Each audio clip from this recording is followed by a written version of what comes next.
നിയമലംഘനം നടത്തുന്നവർക്കെതിരെ മുഖം നോക്കാതെ നടപടിയെടുക്കണമെന്ന് മുഖ്യമന്ത്രി പിണറായി വിജയൻ. സംതൃപ്തവും സുസജ്ജവുമായ പോലീസിനെയാണ് സംസ്ഥാനത്തിന് ആവശ്യമെന്നും മുഖ്യമന്ത്രി പറഞ്ഞു.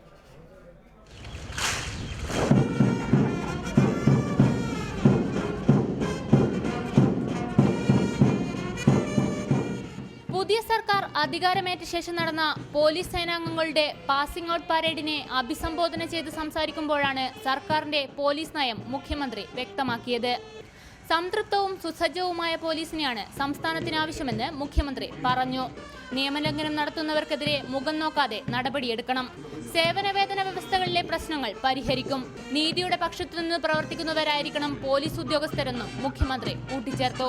അഴിമതിക്ക് ഒട്ടും വശംവദരാകാതെ നീതിയുടെ പക്ഷത്ത് നിൽക്കാനും നിയമലംഘനങ്ങളിൽ മുഖം നോക്കാതെ നടപടിയെടുക്കാനും ജാഗ്രതയോടെ പ്രവർത്തിക്കുന്ന ഒരു പോലീസ് സേനയാണ് സർക്കാരിൻ്റെ ലക്ഷ്യം. മന്ത്രിക്ക് പുതിയ സേനാംഗങ്ങൾ ഗാർഡ് ഓഫ് ഓണർ നൽകി.